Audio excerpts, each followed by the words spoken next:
하나님의 말씀은 다니엘서 12장 1절에서 4절까지 말씀을 보겠습니다. 다니엘서 12장 1절과 4절을 제가 읽어보도록 합니다.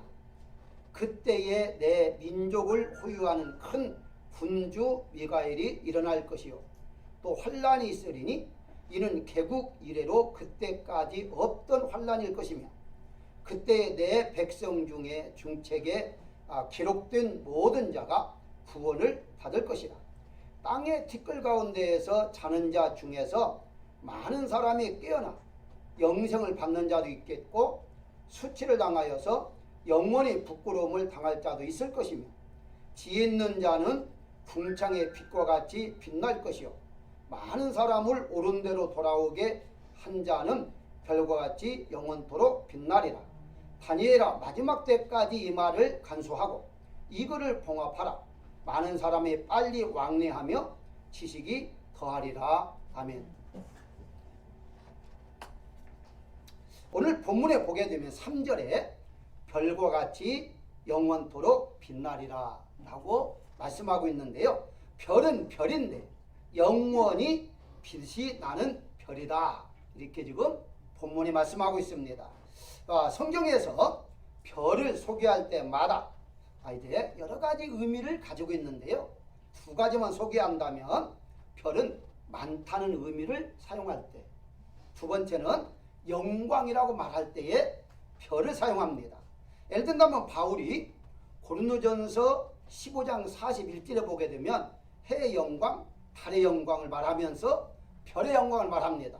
그런데 별과 별의 영광이 다르다. 이게 별 중에서도 또 전부 다의 영광이 다르다라고 말하고 있습니다.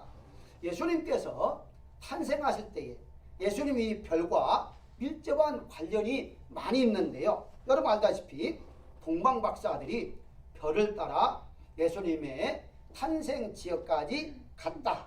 요한계시록 22장 16절에 보게 되면요. 자신을 광명한 새벽별이라 라고 말씀하고 있습니다. 올라 말하면 새벽별이 금성을 의미하는 거고요. 금성은 날이 이렇게 훤히 이렇게 새 때까지 계속 빛을 비치는 것이 금성이지 않습니까? 어쨌든 요한계시록 2장 28절에 보게 되면 이기는 자들에게 새벽별을 주리라 라고 말씀하시고, 더 나아가 요한계시록 3장 1절에 보게 되면 예수님의 손에 7별을 가지고 계신다라고 말을 해요. 근데 그 7별이 무엇인가 봤더니 요한계시록 1장 20절에 보게 되면 별은 교회라 그렇게 설명하고 있습니다. 이게 예수님 자신이 별이고 예수님이 자신이 별과 같은 교회를 붙잡고 있다. 그 교회가 뭐냐? 바로 우리 하나님 믿는 하나님의 자녀들을 성경에서는 별이라 그렇게 말하고 있습니다. 자, 어쨌든 이와 같이 예수님은 별로 시작해서 별로 끝난다 뭐 이렇게 말할 수 있을 정도까지 별의 관계가 많이 있는데요. 오늘은 이 빛나는 별에 대한 은혜를 나누고자 합니다. 그렇다면 빛나는 별은 어떤 거냐, 누구냐, 뭘 하는 거냐, 이걸 좀 하나씩 설명을 드리겠는데요. 가장 먼저 빛나는 별은 때를 준비하고 사람들을 말하는 것이다. 오늘 1절에 보게 되면 그때에 라고 말하잖아요. 자, 1절에서만 그때의 때라는 단어가 3번 언급을 해요. 그게 한 구절에 3번을 언급한다는 말은 강조한다는 말이요. 그만큼 중요하다는 말이죠. 그러면 여기에서 말하는 그때는 어느 때냐 라고 말할 때에 말세를 말하고 있는 거죠.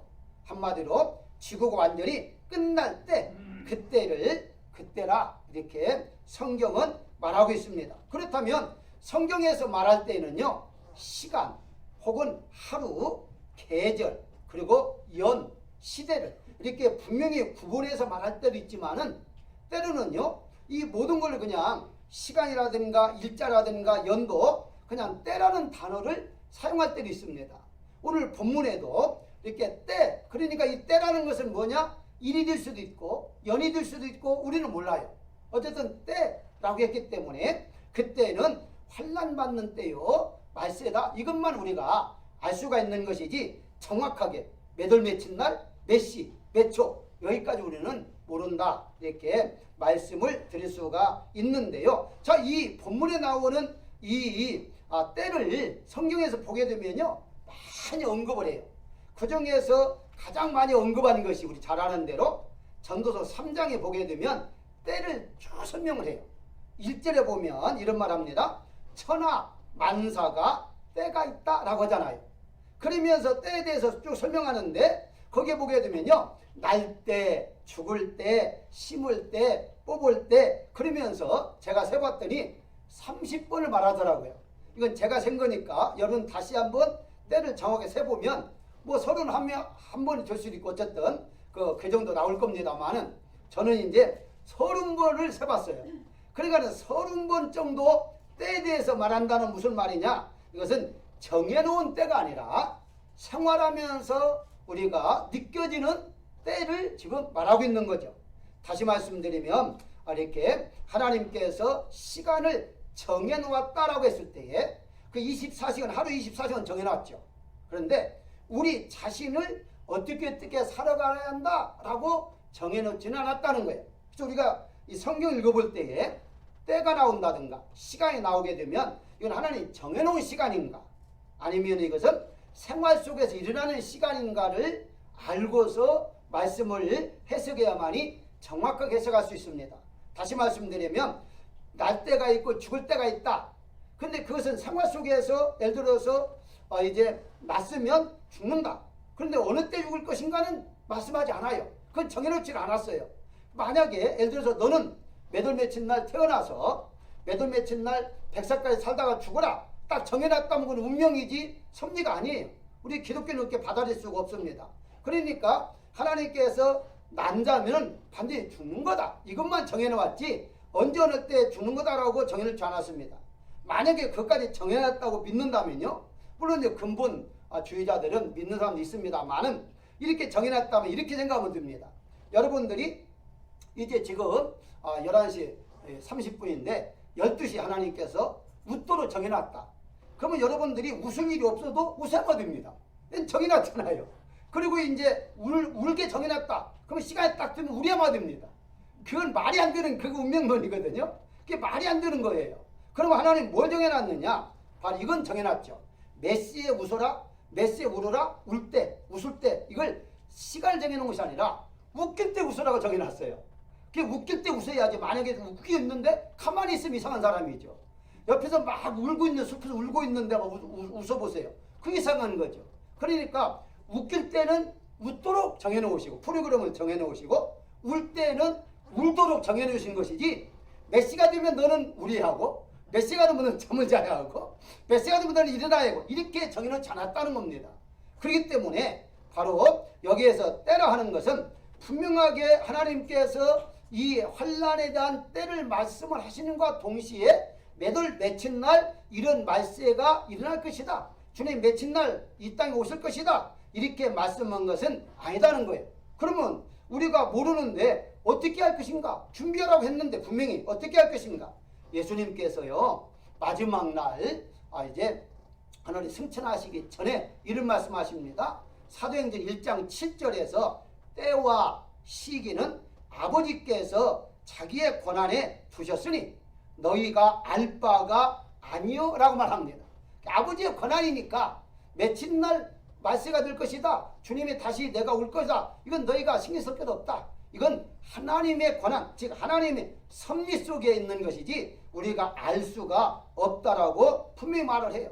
예수님께서 말세에 대해서 설명할 때 제자들이 궁금했어요. 그래서 그날을 물어봅니다. 마태복음 24장 3절에 보게 되면 어느 때에 이러한 일이 있겠습니까? 라고 질문을 해요. 그러니까 예수님께 답변하시기를 36절에서 그 날과 그때는 아무도 모르고 나니 하늘의 천사들도 아들도 모르고 오직 아버지만 아신다 라고 말씀하고 있어요. 그러니까 너희는 그러면 어떻게 할 것인가? 그 다음이 중요해요. 날짜를 신경 쓰지 말고 오늘날에 예수님께서 어느 때에 재림할 것이다. 날짜를 자꾸 계산하다가 이단이 되잖아요. 그리고 한 번도 맞은 적이 지금 없잖아요.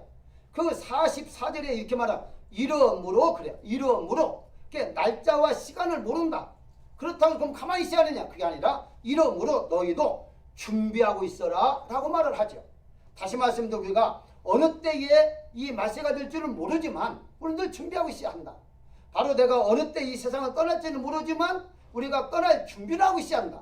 그게 준비하라 하면서 살라고 한 것이지 그 날짜를 알라고 한 것은 절대 아니다 라고 말씀을 하고 있는 것이죠. 좀 다른 측면에서 한번 제가 예를 한번 들어보겠습니다. 이 세상에 태어날 때에 정확하게 자기가 몇 월 며칠 날 태어나 아는 사람 한 명도 없습니다. 그럼 어떻게 알고 있느냐? 자기 생일 날짜를 아는데 그건 부모가 알려줬기 때문에 내가 부모로부터 배워서 아는 것이지 자기가 태어난 날짜를 정확히 아는 사람은 한 명도 없습니다. 만약에 부모가 좀 착각을 해서 밤 10시에 아이를 낳는데 12시에 낳았다 그러면 자기는 12시에 낳은 걸로 믿고 살아야지 왜 어떻게 10시에 낳는 12시에 낳았다고 합니까? 따질 수도 없어요. 왜? 모르니까. 저는 무엇이냐? 어느 날짜에 태어나는 것이 중요한 것이 아니라 태어났으면 어떻게 살아갈 것인가가 더 중요하다는 것이죠. 오늘날에 있어서 말세다 이런 말을 많이 하잖아요. 근데 말세면 어떻다는 거냐? 그러면 며칠 날 이것이 따질 것이 아니라 말세기 때문에 우리는 예수님의 재림을 준비하는 살이야 한다. 이게 바로 오늘의 본문의 말씀의 이제 핵심이다 라고 말씀을 드릴 수가 있습니다. 사랑하는 여러분, 우리가 어느 지역에 이사를 가려면 날짜가 정해놓여지잖아요. 그럼 날짜가 정해지면 그 정해진 날짜는 물론 바꿀 수도 있습니다만은 준비하는 거 아닙니까? 이사 준비하면 되는 거예요. 다른 말 필요가 없어요. 마찬가지로 우리는 늘 신앙을 준비하면서 살아야 한다 라고 말씀을 드릴 수가 있습니다. 사랑하는 여러분, 우리가 빛나는 별처럼 사는 사람은 누구인가? 주님의 재림을 준비하면서 사는 사람들이다 하는 사실을 믿으시기를 주의 이름으로 축원합니다. 두 번째는 빛나는 별은 환난을 통과하기 위해 준비하며 사는 사람들이다. 무슨 말이냐? 1절에 다시 환난이 있으리니 전무후무한 일은 환난이 없었다 라고 말을 해요. 바로 환난은 자주 일어나지만 특별히 말세에는요 대환난이 난다고 하잖아요. 이것을 큰 환난이라 라고 말하기도 하고요. 여러분 너무 잘 알고 있는 7년 대환난 이런 식으로 너무 잘 알고 있잖아요. 어쨌든 환난은 환난인데 큰 환난이다 라고 성경은 말하고 있어요. 믿음이 좋은 사람이라 할지라도요 세상을 살다 보면 고난과 어려움을 만날 수 있습니다. 아무리 믿음이 좋다 할지라도요 세상 자체가 죄악이고 세상 자체가 고통이기 때문에 고난이 있는 곳이 세상이기 때문에 다를 수밖에 없어요. 우리가 아무리 조심해도요 음식점에 가면 거기에서 만약에 고기를 굽고 있는 음식점이다. 그럼 내가 아무리 조심해도 그 속에 1시간 있다 나오면 내 몸에서 냄새가 날 수밖에 없어요. 나는 고기를 한 점 먹지 않았어도요 앉아있다 나오면 내 옷에서 냄새가 납니다. 다른 사람이 고기 먹었어? 라고 말할 때 오해를 받을 수도 있거든요. 안 먹었어도 옷에서 냄새가 나는 것처럼 이 세상은 아무리 믿음이 좋다 할지라도요 세상 자체가 죄악의 세상이기 때문에 고난을 받을 수가 있는 거죠. 그래서 우리가 하나님께서 이 환난을 면제해 줄 수도 있지만 만약에 이 고난을 받게 된다면 어떻게 할 것인가? 우리는 통과를 해야 한다는 것이죠. 통과를 한다는 것 자체가 마치 욥이 우리에게 그러한 모습을 미리 보여줬습니다. 욥은 많은 고통을 받았어요. 많은 고난을 받았어요. 그런데 그 고난을 잘 통과함으로 말미암아 하나님 앞에 영광을 돌렸다는 것이 욥기서의 핵심 아닙니까? 따라서 우리가 이런 일이 세상에 살면서 어려움이 없으면 좋겠지만 어려움이 있을 때 어떻게 할 것이냐? 우왕좌왕하지 말고 바로 낙심과 실망하지 말고 우리는 이걸 잘 통과할 수 있어야 한다는 것인데요. 바울은 로마서 8장 18절에서 현재의 고난은 장차 우리가 나타날 영광과 비교할 수 없다라고 말하고 있습니다. 아니 세상적에서 고난을 받았는데요. 그 고난이 이제 누구나 다 받을 수 있는 고난이에요. 그럼에도 불구하고 그 고난을 하나님이 기억했다가 영광으로 바꿔주겠다는 거예요. 그래서 이 바울은 그런 고난이 영광의 고난이기 때문에 빛나는 고난이기 때문에 그걸 잘 달게 받으면서 잘 견뎠다라고 말하고 있는 것입니다. 야고보도 마찬가지예요. 야고보서 5장 13절을 보게 되면 고난 당하는 자가 있느냐 그러잖아요. 고난 당할 수 있다는 거예요. 그럼 어떻게 할 것이냐? 고난 당하는 자가 있으면 저는 기도할 것이요 라고 말하잖아요. 그러니까 어려움이 있으면 기도해서 그 어려움을 통과해야 한다는 거예요. 통과할 때마다 다른 말 말하면 연단이라 단련이라 이렇게 말하기도 하는데요. 이런 연단을 통과하게 되면 무척 내 믿음이 성장하고 있음을 볼 수가 있습니다. 그래서 요한계시록 7장 14절에 보게 되면 큰 환난에서 나오는 자들이 있는데 어린 양의 피에 그 옷을 씻어 쉬게 하였더라 라고 말을 해요. 그러니까 이건 뭘 말합니까? 큰 환난에서 나오는 데라고 하잖아요. 그건 무슨 말이에요? 환난을 통과했다는 거거든요. 이겼다는 거거든요. 근데 이겼는데 누가 이겼느냐? 어린 양의 피가 옷에 묻혀있는 자가 이겼다라고 말하고 있습니다. 사랑하는 여러분들, 큰 환난, 대환난이죠. 뭐 칠륜 환난이다 해도 뭐 마찬가지입니다. 어쨌든 이런 아주 전무후무한 환난이 있다 할지라도요, 우리는 통과할 수밖에 없는 것이 무엇이냐? 그게 바로 여러분들 옷에는 이미 예수님의 피가 묻혀있기 때문이라는 사실입니다. 요한일서 1장 5절 이제 요한일서 이제 5장 7절에 보게 되면 증언하는 이가 셋이 있는데 성령과 물과 피라라고 말을 해요. 그러니까 피가 증거를 해요. 증거를 해서 증언하고 있다고 그랬어요. 에베소 1장 7절에 보게 되면 우리는 그리스도 안에서 그의 피로 말미암아 속량 곧 죄사함을 받았다라고 말하므로 예수님의 피가 있는 자는 그 어떤 어려움도 그걸 통과할 수 있도록 하나님께서 지켜준다고 분명히 말씀하고 있어요. 그 증거가 바로 우리의 피단, 예수님의 피가 우리에 묻혀있다라고 말하고 있는 것입니다. 예를 든다면 어떤 계약서를 이렇게 작성할 때에 반드시 필요한 게 있잖아요. 서명이잖아요. 사인. 이 사인을 하게 되면 계약이 성립이 됩니다. 집을 살 때도 마찬가지고요. 이제 부모 자녀 사이에도 내가 누가 나의 이제 아버지다 라고 말할 때 무엇으로 증거가 되죠? 한국적으로 말하자면 호적에 이름이 올라가 있으면 그게 증거가 돼요. 근데 만약에 호적에 올라가 있지 않으면 친자녀라 할지라도요, 법적인 증거를 뭘 내릴 수 없습니다. 물론 요즘은 유전자를 통해서 확인합니다만 어떤 증거가 있어야 한다는 거죠. 그 증거가 있어야만이 바로 인정받고 확인을 받을 수 있는 것처럼 성령께서 여러분들 안에 계시고 예수님의 피가 여러분들 안에 묻혀 있기 때문에 얼마든지 우리는 환난을 통과할 수가 있다, 이렇게 말씀을 들을 수가 있는 것이거든요. 그래서 빛나는 별의 사람들은 어떤 어려움도 잘 극복할 수가 있다. 분명한 것은 요한계시록 9장 7장에도 있습니다마는 9장 4절에 보게 되면 이마에 인침을 받은 자는 해하지 말라 라고 말하고 있어요. 이마에 인침이 없는 자만 해야라. 반대로 말하면 이마에 인침을 받은 자, 성령을 받은 자는 어떤 경우라도 해하지 말아라, 해치지 말아라, 분명히 하나님이 말씀하고 있습니다. 무슨 말입니까? 아무리 어렵고 힘들어도 하나님께서 지켜줄 것이기 때문에 하나님의 지킴받은 안에서 우리는 안전하게 환난을, 고난을, 어려움을 통과할 수가 있다라고 말씀을 드릴 수가 있습니다. 사랑하는 여러분, 우리가 세계적으로 얼마나 지금 어려움을 받고 있습니까? 근데 이 어려움에서 하나님이 여러분들을 지켜주는 까닭은 여러분들 안에 성령님이 계시고 여러분들의 바로 피 묻은 이제 예수님의 피가 여러분들에게 있기 때문에 하나님 지켜주는 사실을 믿으시기를 주의 이름으로 축원합니다. 세 번째는 빛나는 별은 영적인 잠을 자는 사람을 깨워주는 사람들이다 라고 말씀을 드릴 수 있는데요. 다시 본문 2절에 자는 자 중에서 많은 사람이 깨어나 영생을 받는 자도 라고 말하고 있잖아요. 이것은 잠을 자는 자 중이라고 그랬어요. 잠자는 자가 있다는 것인데 잠이 보약이라는 말이 있습니다. 음식은 며칠 먹지 않아도 이렇게 버틸 수 있습니다만은 잠을 못 자면 버틸 수 없다는 거예요. 그래서 고문 중에 가장 강한 고문이 잠을 못 자게 하는 거잖아요. 어떤 사람은 눕기만 하면 바로 코 고는 사람이 있다는 거 복 받은 거예요.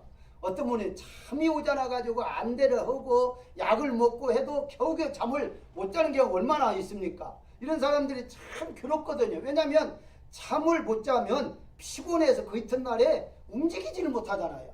그래서 잠이 보약이다 하는 말이 만들어진 것인데요. 시편 127장 2절에 보게 되면 여호와께서 사랑하시는 자들에게 잠을 주신다라고 말을 해요. 이 말을 왜 했느냐라고 했을 때에 그 전쟁 중에서 전쟁하다 보면은 산에서 이제 텐트 치고 뭐 구인들은 군막이라고 하죠. 만들어 가지고 임시로 잠을 잡니다. 근데 전쟁 중이잖아요. 위험 있잖아요. 그런데도 편안하게 하나님께 잠을 자게 하신다라는 말이죠. 이건 육신의 잠을 말하는 겁니다. 그런데 육신의 잠은 사실은요 많이 자도 관계는 없어요. 분명한 것은 영적인 잠을 자서는 안 된다는 거예요. 성경에 보게 되면 육신의 잠도요 많이 자게 되면 문제가 있어요.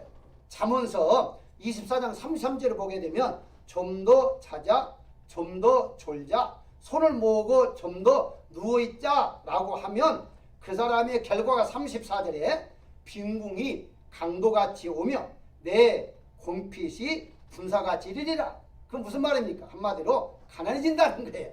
분사같이 가난이 금방 찾아온다는 거예요. 그런데 육신의 잠은요 게으른 사람은 그냥 가난히 살면 끝나요.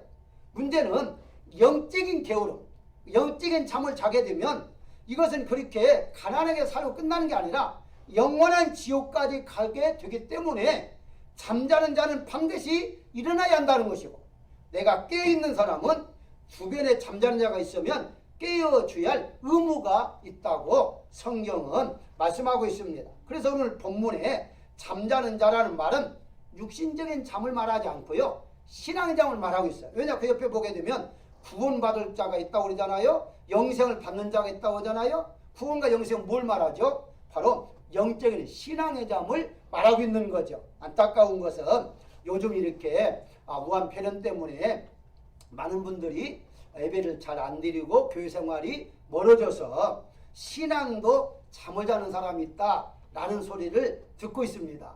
물론 이제 또 이런 가운데 속에 도려도 열심히 신앙생활하는 사람도 있습니다만은 이렇게 또 신앙의 잠을 자는 사람도 있는데요. 어떤 분은 그러더라고요. 차라리 잠을 자면 좀 낫다. 깨우면 되니까. 근데 아예 어떤 사람은 혼수 상태에 있는 사람이 있다라고 말하더라고요. 아예 신앙 자체가 혼수 상태에 있다는 거예요. 혼수 상태는 어떻습니까? 깨울 수도 없고 깨워봤다 일어나지 못해요. 제정신 아니잖아요. 언제 죽을지 모르잖아요. 그런 상태에 있는 사람이 있다는 거예요. 안타깝죠. 그래서 차라리 잠자는 자는 우리가 깨우자, 깨우면 된다. 깨우는 일을 해야 한다. 이렇게 말하고 있기까지 합니다만은 그렇습니다. 우리가 분명한 것은 잠자는 자는 우리는 깨워주는 자가 되어야 한다는 것인데, 교회를 하나님께 왜 세워주셨느냐? 이런 잠자는 자 혹은 아직도 구원 못 받은 자를 구원받게 하고 깨워주기 위해서 교회를 세운 거다. 이렇게 말씀을 드릴 수가 있는데요. 게일 물러라는 사람이 쓴 책이 있는데요. 잠자는 거인을 깨우라라는 책입니다. 잠자는 거인을 깨우라 무슨 말인가 봤더니요. 이 거인을 교위로 비유를 했고요. 이제 교위가 거인인데 거인 어떻습니까? 엄청난 그 책의 내용에 보게 되면 엄청난 힘이 있어서 감히 누구 하나 건들 수 없는 사람이에요.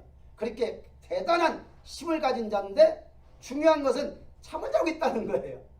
교인은 엄청난 힘을 가지고 있는데 마귀를 물리칠 수 있는 힘을 하나님 주셨잖아요. 세상을 변화시킬 수 있는 힘을 교회에게 여러분들에게 주었잖아요. 근데 그렇게 주었는데 잠을 자고 있으니까 사용을 못하는 거예요. 그래서 이 사람이 뭘 주장하느냐? 하나님께 주신 이 대단한 이렇게 권세를 세상을 위해서 사용을 해야 하는데 교회들이 잠을 자고 있다 하는 의미로 말하고 있는 것입니다. 그렇습니다. 우리가 믿는 사람들 중에서와 같이 정말 하나님 대단하게 축복을 주고 대단하게 우리에게 권세를 주시고 엄청난 복을 주셨는데도 불구하고 잠자는 사람이 있다는 사실을 우리가 안다고 한다면 이런 잠자는 자들을 깨워주는 일이 누가 해야 하느냐? 바로 우리가 해야 한다는 것입니다. 그래서 본문의 말씀에 잠자는 중에서 많은 사람들이 깨어나 영생을 받을 자도 있을 것이다 라고 말씀하신 것은 다르게 말하면 바로 이렇게 잠자는 자도 있으니까 여러분들이 깨워줘야 한다 하는 거죠. 뭐 옛날에도 그랬을지 모르겠습니다만은 오늘날에는요, 과거에 예수님을 믿었다가 믿지 않는 사람들이 많이 있다고 하잖아요. 이것을 다른 말로 말하면 잠을 자고 있다 이렇게 말할 수도 있습니다. 어쨌든 이런 자들을 깨워주는 일을 여러분들이 해 주시기를 바라고요. 마지막으로 빛나는 별은 지혜가 있는 사람들이다 라고 말씀을 드릴 수가 있는데 3절에 지혜 있는 자는 이어져 말하잖아요. 빛나는 별이 되려면 먼저 지혜가 있어야 한다는 겁니다. 이제 지혜란 뭐예요? 성경에 보게 되면 여러 가지가 있죠. 지혜는 하나님이 주시는 지혜가 있고요. 사단도 지혜를 줍니다. 사단이 속이기 위해서는 속이려면 지혜가 필요하죠. 지식과 지혜가 필요하잖아요. 세상적인 지혜가 있고요. 인간의 지혜가 있어요. 이렇게 네 가지의 지혜가 있다고 성경은 말하고 있는데요. 잠언서 9장 10절에 보게 되면 여호와를 경유하는 것이 지혜의 근본이라 라고 말을 하고요. 시편 111장 10절에 보게 되면 여호와를 경유함이 지혜의 근본이다 라고 말을 해요. 시편 기자도 하나님을 이제 믿는 것이 지혜다. 또 잠언서를 이제 기록했던 솔로몬도 하나님을 믿는 것이 지혜로운 사람이다 라고 분명히 말하고 있습니다. 자, 그렇다면 여러분들은 바로 하나님 즉 예수를 믿기 때문에 여러분들은 지혜로운 자다 이렇게 말씀을 드릴 수가 있는데요. 단 한 가지 알 게 있습니다. 자, 그렇다면 빛나는 별은 지혜로운 사람들인데 지혜가 있으면 됐지 뭐가 더 필요하느냐 라고 했을 때에 성경이 이렇게 말합니다. 마태복음 8장 26절에 보게 되면 예수님께서 제자들이 풍랑이 일어나니까 우리가 죽겠나이다 하고 예수님 깨우잖아요. 그러니까 예수님께서 일어나셔서 풍랑을 잔잔케 하고 난 다음에 하신 말씀이 이렇게 말합니다. 믿음이 적은 자들이라 라고 말을 해요. 무슨 말입니까? 너희가 믿음이 있긴 있다. 그런데 믿음이 적다. 믿음이 적은 것은 믿음이 커야 한다. 그래서 성경이 어떻게 말합니까? 내 믿음이 크도다 라고 말하잖아요. 칭찬할 때에. 그러니까는 믿음이 있긴 있는데 작은 믿음보다도 큰 믿음을 가지고 있어야 하는 것처럼 지혜도 있긴 있는데 이 지혜가 작은 지혜 혹은 부족한 지혜가 가지고 있으면 안 된다는 거죠. 그래서 야고보는 어떻게 말합니까? 1장 5절에서 지혜가 부족하거든 모든 사람에게 넉넉하게 주신 하나님 앞에 구하라 라고 말하잖아요. 그 말은 무슨 말입니까? 지혜가 있어서 내가 빛나는 별이 되지만 충만한 지혜가 없어서 빛은 나더라도 약한 빛이다. 좀 강한 빛을 내려면 이 지혜도 충만한 지혜를 가지고 있어야 한다라고 말하고 있는 것이죠. 성경에도 보면 그렇고요. 지혜는 사용할수록 더 지혜가 풍성해진다고 합니다. 다시 말씀드리면 예수님을 믿으면 믿을수록 지혜로운 자가 된다는 거예요.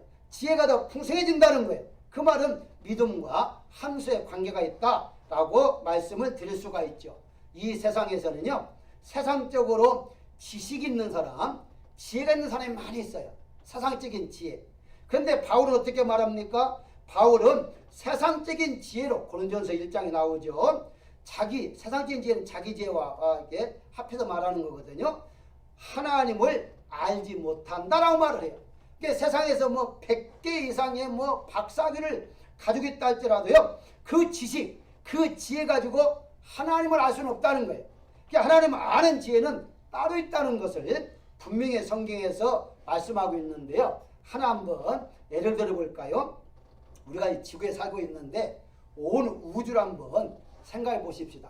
셀 수 없는 별이 많잖아요. 제가 아까 서론적으로 말씀드릴 때에 달도 작게 떴는데 별도 많이 없다 보니까 마음이 좀 쓸쓸해서 이런 제목을 제가 한번 선택해 봤다고 하는데요. 구름 때문에 보이지 않은 것 뿐이지 정말 별이 몇 개밖에 없어서 그것만 보였습니까? 아니잖아요. 여러분 과연 이 우주 안에 별이 몇 개나 있을까요? 과연 세본 사람이 있을 겁니까? 없어요. 천문학자들에게 이 별이 몇 개가 있습니까? 라고 물어본다면요.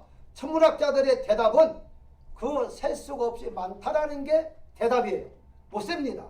지금 현재에 어느 정도까지 별에 대해서 인간이 연구해서 볼 수 있는 별들이 어느 정도까지 알 수가 있느냐라고 했을 때에 우리가 흔히 한국말로 말하면 은하가 있고요. 은하수가 있고요. 은혜가가 있잖아요. 수는 빼버리고 은하라는 덩어리와 은하들이 모이면 은하계가 돼요. 그 은하계가 또 모이게 되거든요. 그런데 은하계 말고 은하 한 덩어리, 이 한 덩어리를 가리켜서 영어로 말하면 갤럭시라고 그래요. 갤럭시. 그런데 이 갤럭시 그러니까 삼성 핸드폰 갤럭시 아니야? 그런데 그 갤럭시가 그 이름을 따서 갤럭시라고 만든 거예요. 그래서 원래 삼성이 그 이름을 따서 만든 것이지 원래부터 없었던 이름이 만들어진 것이 아니에요. 물론 영어로 또 다른 이름도 있습니다. 다른 이름도 있습니다만은 그냥 보통 그 하나의 덩어리를, 별의 덩어리를 갤럭시라고 그러는데요. 이 별의 덩어리가 작은 그게 천억 개, 천억 개. 그냥 어깨가 아니라 천억 개 덩어리가 은하, 갤럭시예요. 그런데 그 은하 하나가, 큰 은하 하나가, 덩어리가 큰 것도 작은 것도 있을 거 아닙니까? 이렇게 행성이 큰 것도 있고 작은 것도 있는 것처럼, 지구가 달보다 더 큰 것처럼, 그 하나의 은하 갤럭시가 100조가 있는, 이 별이 100조가 있는 은하가 있다는 거예요. 여러분 상상이 됩니까? 이건 뭐 상상할 필요도 없어고요. 아이고 계산 안 되네 이렇게 생각하면 됩니다. 그 은하들이 100조 개가 되는 별들이 모인 은하계 덩어리가 다시 100조가 되는 은하계가 있다는 거예요. 근데 그 은하계가 또 몇 개가 있다는 거예요. 상상이 됩니까 여러분? 아예 그냥 포기하십시오. 계산하지 말고 많구나 이렇게 하면 됩니다. 그러니까 천문학자들이 어떻게까지 말을 하느냐, 이게 아주 중요해요. 어떻게 말하느냐, 너무 셀 수가 없는데 만약에 별들을 셀 수 있다면, 지구에 있는 모래를 셀 수 있다면 별을 셀 수 있을 거다라고 말을 해요. 그러니까 모래를 셀 수 있습니까 없어요? 못 세요. 놀라운 복을 여러분들이 기억날 겁니다. 하나님이 아브라함에 약속하잖아요. 어떻게 약속합니까? 너의 자손이, 바로 창세기 22장과 12장에도 나옵니다만은, 어쨌든 하나님이 약속하잖아요. 이 땅을 주겠다, 자손을 주겠다. 그럼 22장에서 별처럼 많게 하겠다라고 말을 하고요. 거기에 하나가 바로 이제 보태하는 말이 있습니다. 그게 뭐냐면은 하늘의 별뿐만 아니라 바닷가에 모래같이 많게 하겠다고 그래요. 셀 수 없는 자녀를 주겠다라고 말하죠. 그게 엄청난 복을 받은 거예요. 근데 거기에 가지고 놀라면 안 됩니다. 또 하나가 있는데요. 여러분 창세기 13장에 보게 되면 롯과 아브라함이 재산 때문에 조금 이제 불편해서 나누잖아요. 갈라집니다. 그때에 하나님이 아브라함에게 약속을 합니다. 약속이 뭐냐면 창세기 13장 16절에 꼭 한번 찾아보세요. 내가 내 자손이 땅에 티끌 같게 하리라라고. 티끌. 이 티끌이 바로 우리가 인간을 만들 때 흙으로 만들었다고 하잖아요. 흙이 두 가지의 이름, 물론 세 가지 이름이 있어요. 지금까지 말하면 세 가지 이름이 있어요. 티끌로 만든 것은 야파르라고 그래요. 아파르 이렇게 말하는데요. 그리고 이제 그냥 흙을 말할 때는 그냥 아다마라고 그러죠. 그래서 아담, 이게 흙이란 말이에요. 어쨌든 먼지죠. 먼지로 만든 것이 인간인데요. 이거 티끌이죠. 그럼 티끌 여러분들 뭡니까? 우리가 흔히 티끌 그러면 이렇게 날아다니는 거 이렇게 생각하면 안 돼요. 먼지. 그러면 흙을 잘게 부수면 먼지가 되죠. 여러분 지구상에 흙이 엄청 많아요. 이걸 다 먼지로 만든다 생각해 보세요. 셀 수 있습니까? 어떤 면에서는요, 모래는 셀 수 있다고 봐요. 모래는. 어쨌든 모래는 먼지보다 더 크잖아요. 먼지를 셀 수 있나요? 먼지 셀 수 없어요. 그런데 하나님께서 먼지같이 티끌같이 많게 하겠다라고 약속을 해요. 이 약속을 받았던 아브라함이 엄청나게 감격했을 거예요. 그렇게 많이? 현재 보니까 없는데? 이렇게 되잖아요. 현재 보니까 한 명도 없어. 그런데 미래에는 셀 수 없는 자녀를 주겠다라고 약속을 받아요. 바로 아브라함 받은 약속이 바로 우리 여러분들이 현재 받았다는 사실을 믿으시기를 바랍니다.